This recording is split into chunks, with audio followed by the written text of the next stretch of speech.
വളരെ നിർണായകമായ വിവരത്തിലേക്കാണ് നമ്മൾ പോകുന്നത്. Mathrubhumi news big breaking. Sabarimala സ്വർണ്ണക്കൊള്ളയിൽ തന്ത്രി രാജീവരുടെ ദുരൂഹ സാമ്പത്തിക ഇടപാട് കണ്ടെത്തിയ SIT. തന്ത്രി 2024 സ്വകാര്യ ബാങ്കിൽ ഒറ്റത്തവണയായി നിക്ഷേപിച്ചത് 2.5 കോടി രൂപയാണ്. ബാങ്ക് പൂട്ടി പണം നഷ്ടമായിട്ടും പരാതി നൽകിയിട്ടില്ല എന്നുള്ളൊരു വിവരം കൂടി ഇതിലുണ്ട്. അമൽ തേനമ്പറമ്പിലാണ് വിവരങ്ങളുമായി ചേരുന്നത്.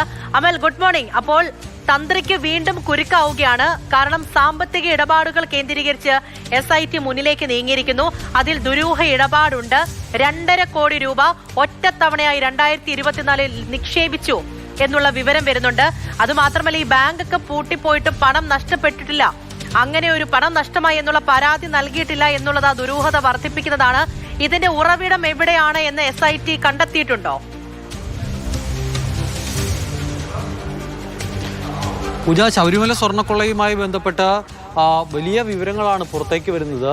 ഈ സ്വർണ്ണക്കൊള്ളയ്ക്ക് പിന്നാലെ സ്വർണ്ണക്കൊള്ള എന്നുള്ളത് മാത്രമല്ല, ഒരു ബാങ്കിൽ 1-2 രൂപയല്ല, 2.5 കോടി രൂപയാണ് തന്ത്രി നിക്ഷേപിച്ചത്. ആ ബാങ്ക് അങ്ങ് പൂട്ടിപ്പോയി. ആ പൂട്ടിപ്പോയ സമയത്ത് പോലും ഈ പറയുന്ന പണത്തിന് വേണ്ടി എന്തെങ്കിലും തരത്തിലുള്ള പരാതി കൊടുക്കാൻ പോലും തയ്യാറായില്ല എന്ന് പറയുമ്പോൾ 2.5 കോടി രൂപയ്ക്ക് വേണ്ടി ഒരു പരാതി കൊടുക്കുന്നില്ല എങ്കിൽ അത് എന്തുകൊണ്ടാണ് എന്നുള്ളൊരു ചോദ്യം പ്രധാനമായും ഉയർന്നു നിൽക്കുന്നു. 2.5 കോടി രൂപ അങ്ങ് പോട്ടെ എന്ന് ആരെങ്കിലും വിൽക്കുമോ എന്ന് എനിക്കറിയില്ല.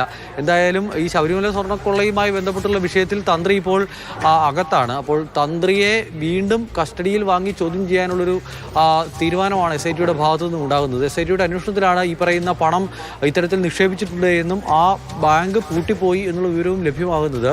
ഇനിയിപ്പോൾ ഈ വിഷയത്തിൽ എന്തെല്ലാം തരത്തിലുള്ള ഇടപെടൽ തന്ത്രിയുടെ ഭാഗത്തു നിന്നും ഉണ്ടായിട്ടുണ്ട് സ്വർണ്ണക്കൊള്ള വിഷയത്തിൽ എന്നുള്ള അന്വേഷണമൊക്കെ ഇങ്ങനെ ഒരു വഴിക്ക് പുരോഗമിക്കുമ്പോഴാണ് ഈ പണം നഷ്ടമായ വിവരം കൂടി പുറത്തേക്ക് വരുന്നത്.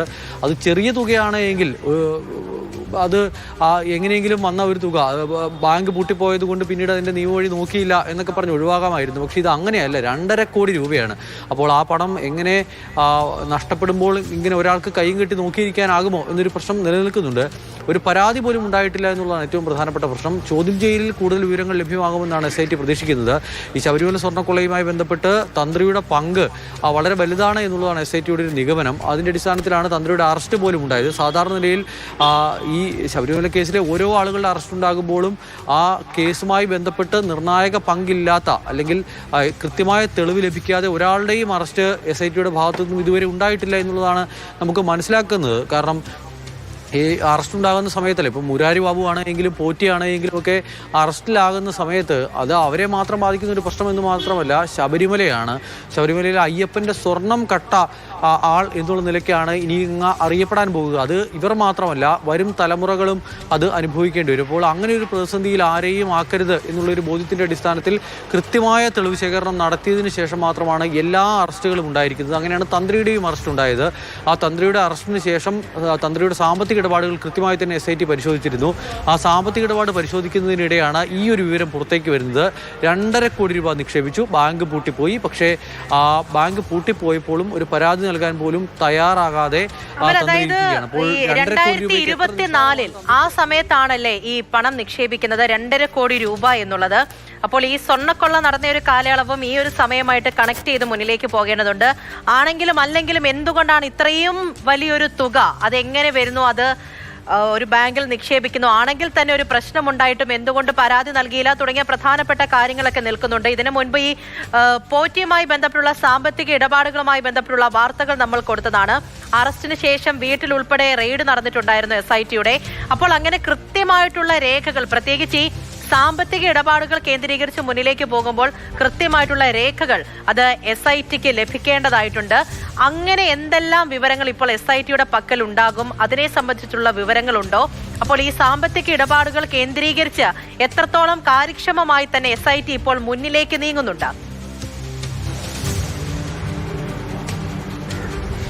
പൂജ, ശബരിമല സ്വർണ്ണക്കൊള്ളയുമായി ബന്ധപ്പെട്ട് SIT പ്രാഥമിക ഘട്ടത്തിൽ പരിശോധിക്കുന്ന വിവരങ്ങളിലൊന്ന് ഈ സാമ്പത്തിക ഇടപാടുകളാണ്. ഈ പറയുന്ന പേരുകാരൊക്കെ ഒരുപാട് സമ്പത്തുണ്ടാക്കി കൂട്ടിയിട്ടുണ്ട് എന്നുള്ള കാര്യം പ്രഥമദൃഷ്ട്യാ SITക്ക് ബോധ്യമായിട്ടുള്ള കാര്യമാണ്. ആ സമ്പത്തിൻ്റെ സോഴ്സ് കാണിക്കാൻ ഇവർക്ക് കഴിയുന്നുണ്ടോ എന്ന് ചോദിക്കുമ്പോഴാണ് ഇത്തരം വിഷയങ്ങൾ കൂടി ഉയർന്നു വരുന്നത്.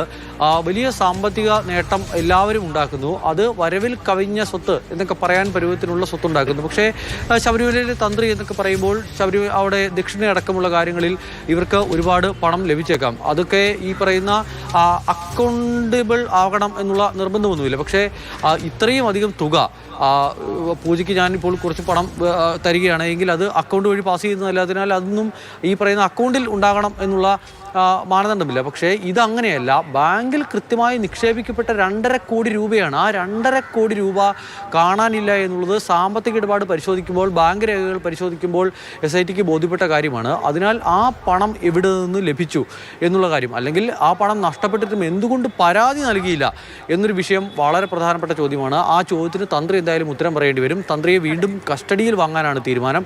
കസ്റ്റഡിയിൽ വാങ്ങി വീണ്ടും ചോദ്യം ചെയ്യും. കഴിഞ്ഞ ദിവസങ്ങളിൽ മുരാരി ബാബു അടക്കം പുറത്തേക്ക് ഇറങ്ങുന്ന ഒരവസ്ഥ ഉണ്ടായിരുന്നു. ഈ കേസിലെ കുറ്റപത്രം സമർപ്പിക്കുന്നതിനുള്ള കാലതാമസം കണക്കിലെടുത്താണ് അന്ന് മുരാരി ബാബുവിന് ജാമ്യം ലഭിച്ചത്. ഇനിയിപ്പോൾ ആ ഒരവസ്ഥ ഉണ്ടാകരുത് എന്നുള്ള കൃത്യമായ ബോധ്യത്തിൻ്റെ അടിസ്ഥാനത്തിൽ കുറ്റപത്രം വേഗത്തിൽ സമർപ്പിക്കുക, ഇതുവരെയുള്ള അന്വേഷണ പുരോഗതിയൊക്കെ കണക്കിലെടുത്ത് ആ വിവരങ്ങളെല്ലാം രേഖപ്പെടുത്തി കുറ്റപത്രം സമർപ്പിക്കുക എന്നുള്ളതാണ് SITയുടെ ആദ്യ തീരുമാനം. വിവരങ്ങൾ നൽകിയത്. അപ്പോൾ ശബരിമല സ്വർണ്ണക്കൊള്ളയുമായി ബന്ധപ്പെട്ടുള്ള അന്വേഷണം മുന്നിലേക്ക് നീങ്ങവേ സാമ്പത്തിക ഇടപാടുകൾ സംബന്ധിച്ച് വളരെ നിർണായകമായ വിവരങ്ങൾ പുറത്തു വരുന്നു. തന്ത്രിയുടെ ദുരൂഹ സാമ്പത്തിക ഇടപാട് അത് SIT കണ്ടെത്തിയിരിക്കുകയാണ്. 2024 തന്ത്രി സ്വകാര്യ ബാങ്കിൽ ഒറ്റത്തവണയായിട്ട് നിക്ഷേപിച്ചത് 2.5 കോടി രൂപയാണ്.